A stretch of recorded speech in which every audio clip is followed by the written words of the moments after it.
Solomon's Wisdom in the 21st Century. 5 Spiritual Codes for Inner Peace in a Volatile World. 2026. Do you think you are okay? We are entering a phase where nothing is stable or sustainable anymore. I think you need to hear this article because you might just need it. Imagine something strange. A king who lived over 3,000 years ago could clearly understand the anxieties of people in 2026. He didn't know the internet. He didn't know artificial intelligence. He didn't know social media. But he understood something far more profound than all of those things. He understood the human heart. His name was Solomon, the third king of ancient Israel. Historically, he is considered one of the wealthiest and wisest men who ever lived. But what makes Solomon's story special is not the palaces, gold, or power. It is the deep struggles about the meaning of life. At the peak of his fame, he looked around and asked himself, what does all this ultimately mean? From those questions, Solomon left humanity with timeless reflections. In the 21st century, where people are surrounded by information, the pressure to succeed and a sense of emptiness, his wisdom is like a spiritual compass. This article doesn't just retell ancient stories. It is an inner map. 5 spiritual codes to help you maintain your peace in a world that changes every day. 1. The wisdom of listening. There is a very interesting detail in Solomon's story. When he first ascended the throne, God appeared to him in a dream and said, "Ask for whatever you want me to give you." Imagine standing before that opportunity. What would you ask for? Power, money, victory over your enemies. But Solomon didn't ask for those things. He said, "Give me a listening heart to distinguish between right and wrong."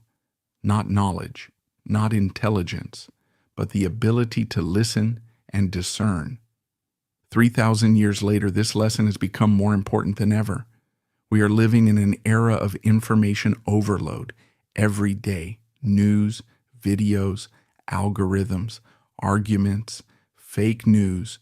We know more than any previous generation, but we have less peace because true wisdom is not knowing a lot. Wisdom is knowing what is worth paying attention to. A wise person doesn't just ask, "Is this information true?" but also asks, "Is this information worth entering my mind?" That is why many people today are starting to practice digital detox, not to escape the world, but to hear their inner voice again. Try a small habit, 30 minutes every day, no phone, no social media, no sound, just silence. In that silence, you will realize a strange thing. The most important voice in your life never comes from the outside. 2. This too shall pass. There is a famous legend about Solomon. He owned a ring engraved with the words, "This too shall pass." This ring had a very special purpose. When the king was too happy, he looked at the ring to remember that joy will also pass.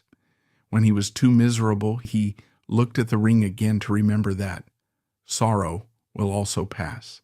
This is not pessimism. This is the wisdom of impermanence. In the 21st century, humans are living in a highly volatile world. The economy can change overnight. Technology can make a profession disappear. A relationship can end unexpectedly. These things cause many people to fall into anxiety and despair. But Solomon's wisdom reminds us of something very simple. No state lasts forever. When you are at the top, do not be arrogant. When you are at the bottom, do not despair. A very useful practice is the 10-year foresight technique. Ask yourself, will the problem that causes me pain today still matter 10 years from now? In most cases, the answer is no. The things keeping you awake today might just be a small grain of sand in the flow of life. And when you understand that, your mind begins to lighten up. 3. Escaping the vanity trap. Towards the end of his life, Solomon wrote a very special book. Its name is Ecclesiastes. the teacher. In it, there is a sentence that startles many. Vanity of vanities, all is vanity. Remember that the person who said this was not a failure. It was the richest man in the world at that time. He had palaces, royal gardens, treasures, fame, and after having all those things, he realized a hard truth to accept. The things we pursue our whole lives do not bring lasting satisfaction. 3,000 years later, modern society is stuck in the same trap. We call it FOMO, fear of missing out, fear of falling behind, fear that others have more than we do. But Solomon saw through this game. Happiness does not come from infinite addition. It comes from eliminating false expectations. Today, there is a movement spreading across the world, minimalism, not just minimizing objects, but minimizing desires and social pressure. Instead of finding joy in big things, find it in small things.